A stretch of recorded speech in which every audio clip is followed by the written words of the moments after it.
Sky News on the Hour, with Jeremy Thompson live from Pristina and Kay Burley.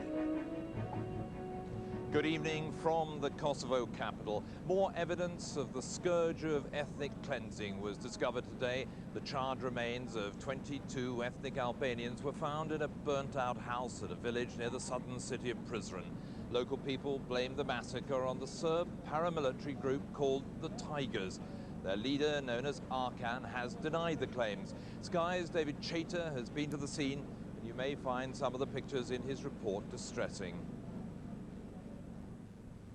It's barely visible on the map of Kosovo, but the name of the village, Velika Qershor, will now be the first on the roll of shame when the true history of ethnic cleansing is finally written.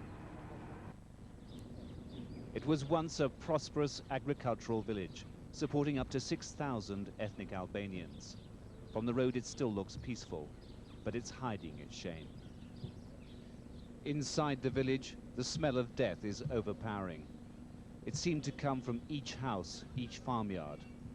Every part of the village had a hidden tale of tragedy shouting to be told. No attempt here to hide the evidence. Bodies eaten to the bone by the household pets abandoned in a village empty of its owners. The details of the story of what happened here are still emerging, but from eyewitnesses that we spoke to, it appears that on the first week of the NATO bombing campaign, the men, women and children of the village were herded into this mosque. They spent the night here under the guns of the paramilitaries. Then the next day, they ordered all the men out. The women and children here heard shooting. They didn't know what was happening, what happened to those men.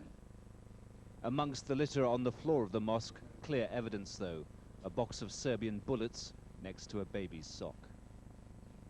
A huge pile of clothing, the most personal of possessions, ransacked.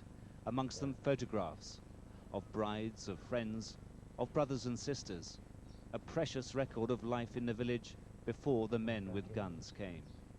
We don't know what happened to these families, but up to 400 people are thought to have been killed here. Their bodies only now being discovered. Shakeri Dina was an eyewitness. Again, we had to coax him to speak. His tears were dammed, though, by his anger. He told us how 20 young men had been herded into a house and burnt alive.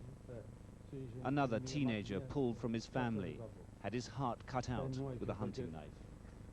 There was no question in his mind who was responsible.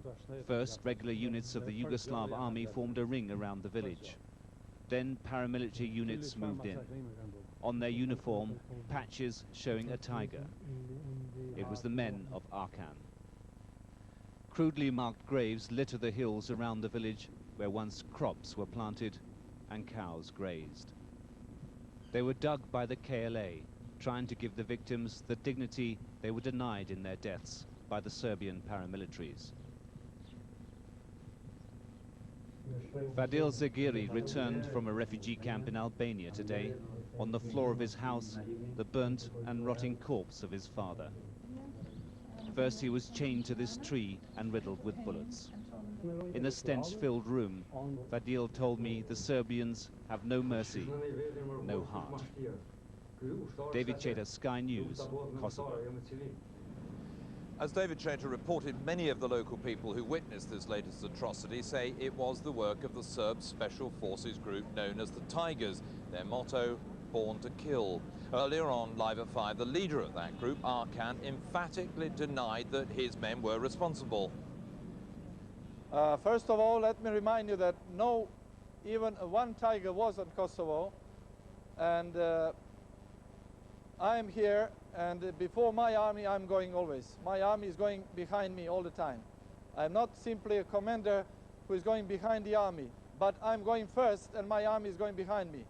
So if you think that any of my men did any atrocities, it's been that I did it, but I was not there and my men were not there. So as you said, you have eyewitnesses, as I heard on your program, that the civilians were killed in that village, and you blame it on my volunteers, on Arkan Tigers. They are not guilty. We were not there. We were not in Kosovo at all.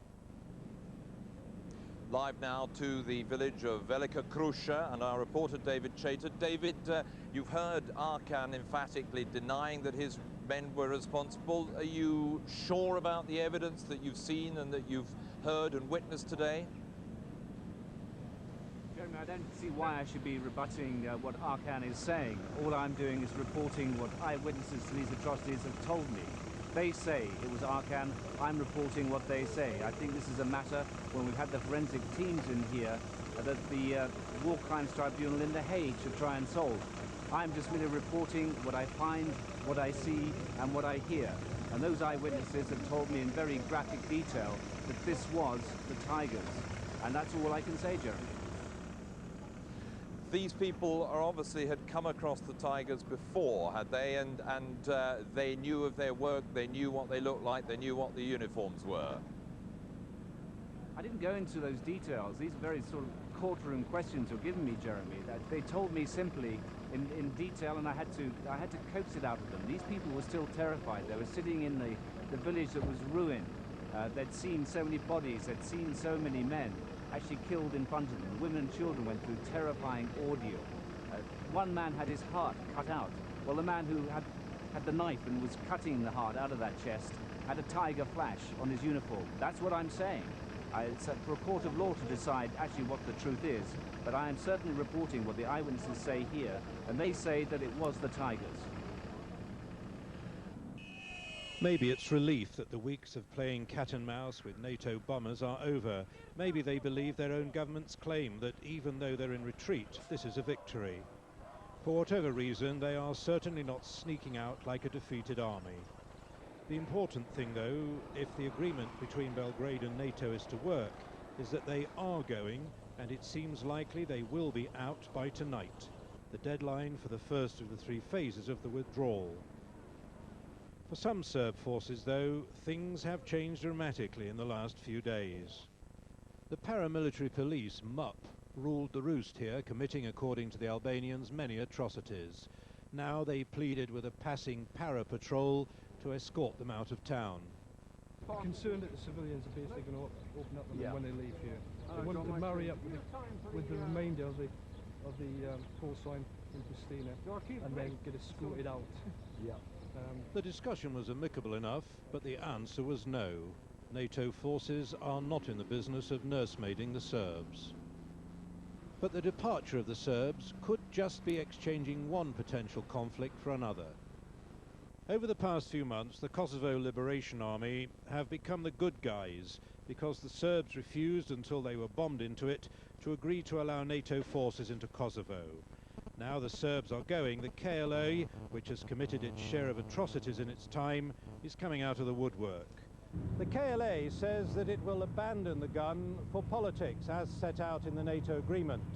But KLA units operate largely autonomously in a culture where the gun, not the ballot box, is the real sign of power and authority.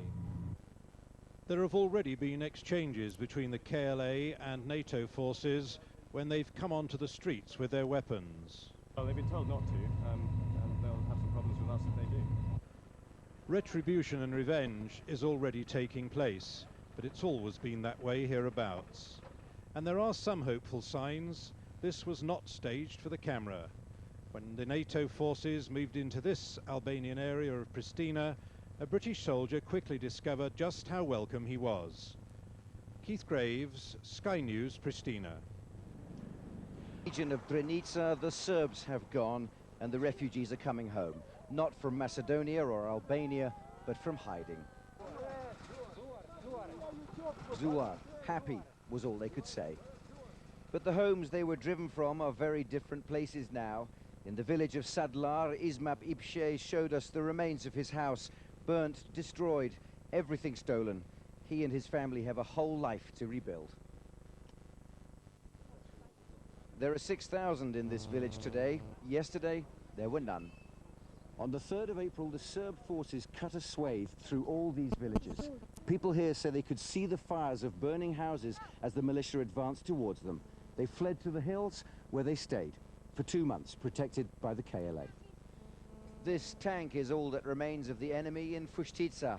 For 3 days it pounded the fleeing refugees, killing some and wounding many. It was destroyed not by the KLA but incompetence. They fired so much at their helpless targets it caught fire and exploded. Nearer Pristina there's plenty of evidence of retribution. From the air the burning Serb homes are clearly visible, a brutal reversal of fortunes. NATO is pushing forward fast into these villages to fill the vacuum. The KLA, new local heroes, say they're ready to cooperate, but for now they're enjoying the limelight. Andrew Wilson, Sky News, in Drenica. Coming out of the airport area, and there was a stream about 2 kilometers long, including some of the latest of their battle tanks, which I thought was quite interesting. As we flew closer, we could see burning, and it was the Serb villages on the periphery of the airport there which were burning, and it did seem that either the Serbs were torching their own villages, which they did in Bosnia, or else somebody else was.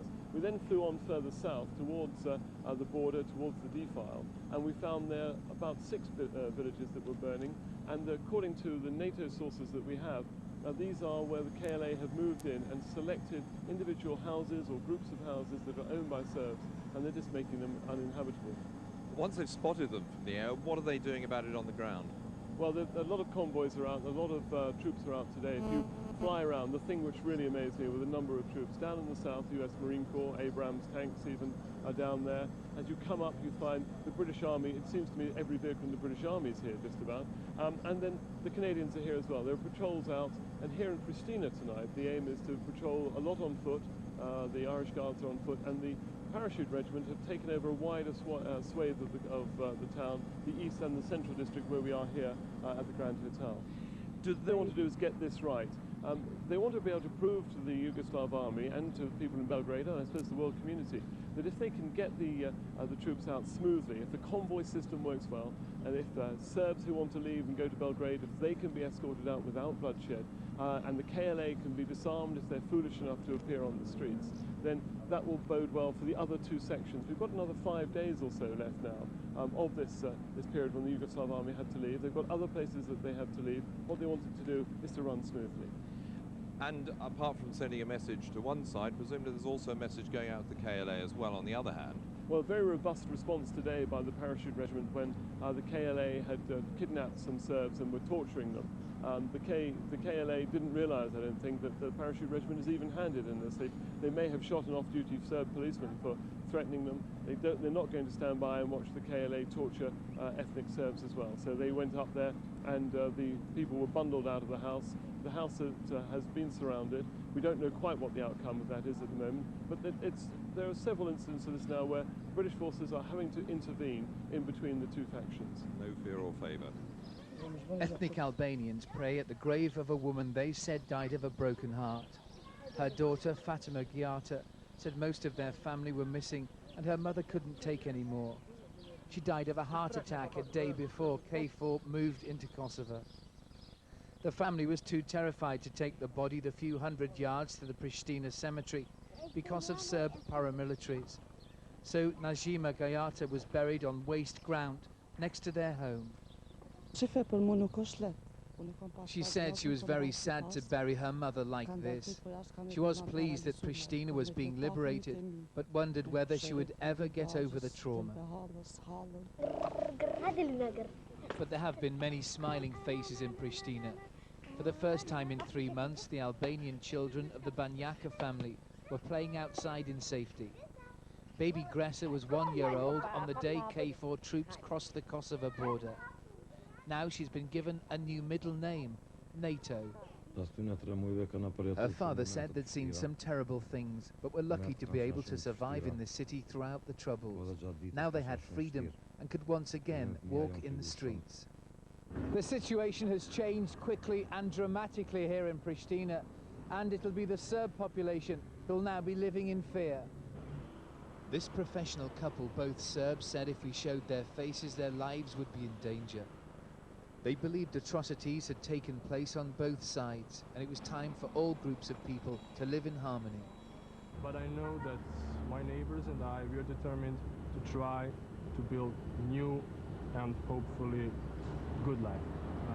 As British troops moved into previously uncontrolled areas of Pristina today, Ethnic Albanians who'd literally been living in the rubble of their destroyed homes began to emerge. They have a newfound freedom, but still their future remains uncertain. David Crabtree, Sky News, Pristina. Sources within, was French military spokesman within K4 that 8 children and 2 adults have been injured after a Serb allegedly threw a grenade at some Albanians celebrating the departure of the Serb troops in southern Kosovo, in the village of Denelane. The French military spokesman said that at least one victim was seriously injured. We'll bring you more updates as they happen. Just see some of the British warriors going through the streets here, just to give you an idea of the increasing presence here in the city tonight as we have the countdown about between 2 to 5 hours now, just under 5 hours before all the Serb forces should be out of the city. Well, let's go down to the south of the country now. In fact, the Macedonian border and the town of Blatce, where Emma Hurd is. She's been watching the refugees as they start making their way home. Emma, what's the latest? What have you been seeing today? Well, earlier on, Jeremy, this border crossing was packed with refugees crammed into their cars, trying to make their way back to Kosovo, against the advice of the refugee agencies here. They've been warning them not to go back until the area is safe. It isn't deemed safe at the moment. They say NATO can't protect them, the UNHCR can't protect them, and yet people were crossing the border in their thousands. 2,500 went over today. The UNHCR fears many more will cross tomorrow, going home to who knows what, probably destroyed homes, possibly landmines. As a victory tour, Slobodan Milosevic for the second day left his capital to visit bomb-ravaged parts of Serbia. In the central town of Aleksinac, he told several thousand people at the damaged hospital that they'd suffered the worst of NATO's war crimes. While the flag-waving crowds chanted, "Slobodan, we're with you," back in Belgrade, the political dissent continued in the wake of news seeping from Kosovo with Serb refugees and returning troops. The leader of the centrist moderate Serb Renewal Party, sacked last month as Yugoslavia's deputy premier, joined the call for fundamental democratic reforms. Without a fresh government, he hinted strongly at a return to the street protests of 2 years ago. If they are not ready to accept these democratic reforms, if they are ready to continue with the wrong policy, leading Serbian nation and state into disaster, I mean majority of Serbs, my party of course, wouldn't allow them that. But the former political detainee drew back from calling for Milosevic to resign. Instead, Draskovic turned his fire here against the office of Federal Prime Minister Bulatovic, calling for him to resign immediately and trigger fresh elections. President Milosevic, he said, should revert to becoming a formal ceremonial head of state. Now, that's inconceivable for a politician who's dedicated his life to the acquisition of power.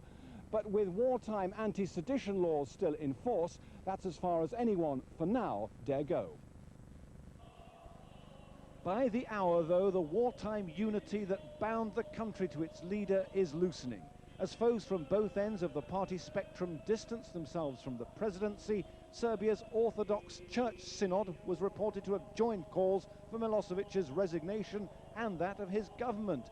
Urging a new government of national salvation, they said an administration acceptable both at home and abroad should now be elected. Jeff Mead, Sky News, Belgrade. To build up their presence, intensify their presence throughout the city. Particularly tonight, there are going to be foot patrols of the paratroop regiment out on the streets as well, down the main streets and down the back alleys, checking that there is no attempt by any other unofficial forces to try and filter into the city as soon as the Serb forces go. The countdown is underway and the Serb forces should be out of here, if all goes well, by midnight tonight. In the Balkans, but rebuilding will take time, and the deadline for much of the work is before winter sets in. For some weeks, talks have been held in Britain to coordinate a reconstruction effort, making sure that British firms are front runners for the contracts. It is a very important aspect that we do help the local population. We will obviously be providing quite a lot of managerial assistance for the construction work, but the labour on site will undoubtedly come from local resources, and that will help the local economy, and that's very much part of what it's all about. We need electricity supplies, water supplies, bridges, roads, basic infrastructure.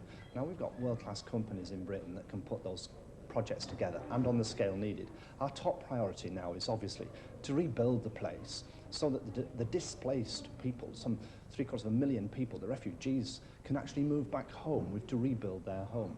What I'm concerned about, and we as a government are concerned about, is to ensure that the companies we have here, if you like, have coordinated their activities so the supply chains are all lined up.